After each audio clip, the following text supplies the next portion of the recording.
Next हम देखेंगे कि मैग्नेटिक डिक्लिनेशन जब हम करते हैं, मैग्नेटिक डिक्लिनेशन मतलब क्या था कि ट्रू बीयरिंग और मैग्नेटिक बीयरिंग के बीच का, मैग्नेटिक मेरिडियन के बीच के जो एंगल बनता है वो क्या कहलाता है, मैग्नेटिक डिक्लिनेशन। अब मैग्नेटिक डिक्लिनेशन में जो डेफिनेशन यूज़ की जाती है वो कौन कौन सी डेफिनेशन जो होती है वो यूज़ की जाती है। तो फर्स्ट है आपके पास एगोनिक लाइन। एगोनिक लाइन क्या होती है, line joining the points of zero declination. Zero declination वाले पॉइंट को मिलाने वाली लाइन जो होगी वो क्या कहलाएगी, एगोनिक लाइन कहलाएगी। इसी तरह से देखिए आइसोगोनिक लाइन। आइसोगोनिक लाइन मतलब line joining the points of same declination. Same declination points को मिलाने वाली जो लाइन होगी, सेम डिक्लिनेशन पॉइंट्स को मिलाने वाली जो लाइन होगी वो आपके पास क्या कहलाएगी, आइसोगोनिक लाइन कहलाएगी। ठीक है, तो एगोनिक लाइन क्या हो गई, जीरो डिक्लिनेशन को मिलाने वाली, और आइसोगोनिक लाइन जो हो गई वो क्या होगी, सेम डिक्लिनेशन को मिलाने वाली जो होगी वो हो गई। अब उसके बाद नेक्स्ट देखते हैं वेरिएशन एंड डिक्लिनेशन। ठीक है, कि डिक्लिनेशन में वेरिएशन कितने टाइप का होता है। तो डिक्लिनेशन में जो वेरिएशन होता है वो 4 टाइप का होता है basically, diurnal variation, annual variation, secular variation और इररेगुलर वेरिएशन। ड्यूनल वेरिएशन मतलब इसको डेली वेरिएशन भी बोला जाता है। इसमें किस किस पे डिपेंड करता है, लोकेलिटी। लोकेलिटी का मतलब more at pole less at equatorial axis, मतलब इसकी वैल्यू पोल पे ज़्यादा होगी, इक्वेटोरियल एक्सिस पे क्या होगी, कम होगी। फिर उसके बाद season, more in summer less in winter. Summer में जो होगी वो क्या होगी, इसकी वैल्यू ज़्यादा होगी, और विंटर में इसकी वैल्यू जो होगी वो कम होगी। फिर उसके बाद day, more in day in less in night, मतलब डे में जो होगी वो इसकी वैल्यू ज़्यादा होगी और नाइट में इसकी वैल्यू जो होगी वो कम हो जाएगी। ठीक है, फिर एनुअल, एनुअल जो कि हर साल जो होता है वो चेंज होता है डिक्लिनेशन, तो वो क्या कहलाता है, एनुअल वेरिएशन कहलाता है। फिर आता है सेक्युलर वेरिएशन।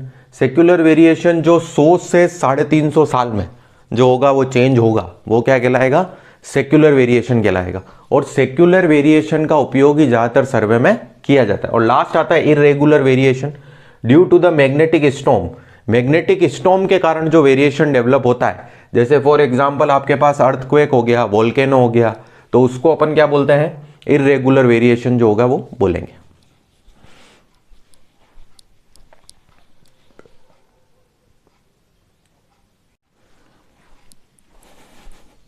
अब देखिए कंपास सर्वे में डिप ऑफ द नीडल जो होता है वो क्या होता है, उसके बारे में, dip of the needle, local attraction और टेम्परेरी एडजस्टमेंट ऑफ कंपास के बारे में जो होगा वो हम आज बात करेंगे। फर्स्ट ऑफ ऑल यदि डिप ऑफ द नीडल की अगर हम बात करें, dip is the angle that the earth magnetic field line with a horizontal plane. मतलब डिप जो होता है वो क्या होता है, आपकी जो हॉरिजॉन्टल प्लेन के साथ जो नीडल आपके एंगल बनाती है, कंपास की जो नीडल है वो हॉरिजॉन्टल प्लेन के साथ जो होती है, जो एंगल बनाएगी वो क्या कहलाएगा, आपका डिप कहलाएगा। ठीक है, dip is the angle that the earth magnetic field line with the horizontal plane. ठीक है, हॉरिजॉन्टल प्लेन के साथ बनाया गया एंगल वो क्या कहलाएगा, किसी भी नीडल द्वारा, वो आपका क्या कहलाएगा, डिप ऑफ द नीडल कहलाएगा। अब इंपॉर्टेंट चीज हमें 2 चीजें याद रखनी है कि डिप ऑफ द नीडल की वैल्यू क्या क्या होती है। तो 0 डिग्री वैल्यू होती है इसकी, कहां पर, इक्वेटोरियल एक्सिस पर।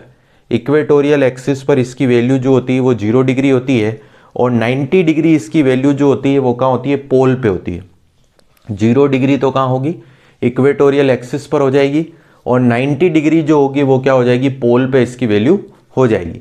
अब नेक्स्ट हम देखेंगे लोकल अट्रैक्शन। लोकल अट्रैक्शन क्या है, deviation of the compass needle due to the presence of near by magnetic material.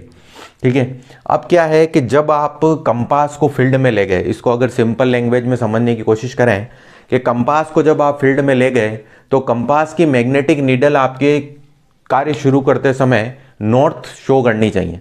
लेकिन अगर उस कंपास के आसपास कहीं मैग्नेटिक इफेक्ट है तो वो नीडल नॉर्थ शो नहीं करके दूसरी डायरेक्शन जो होगी वो शो करेगी, मतलब उसका डेविएशन हो जाएगा due to the magnetic material के कारण। तो वो क्या कहलाएगा, आपका लोकल अट्रैक्शन जो होगा वो कहलाएगा, जिससे कि आपकी रीडिंग जो होगी वो सही नहीं आएगी।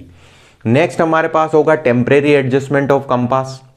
अब temporary adjustment of compass generally जो होता है वो 3 स्टेप होती है जनरली, सेंटरिंग, फिर उसके बाद लेवलिंग, फिर उसके बाद फोकसिंग। सेंटरिंग जनरली हम जो होता है प्लम बॉब के हेल्प से जो होता है वो करते हैं। लेवलिंग जो होती है वो आपके पास जो होता है ट्राइपॉड के हेल्प से अपन करेंगे, और फोकसिंग फिर उसके बाद किसी भी ऑब्जेक्ट को जो होगा वो देखा जाएगा। ठीक है।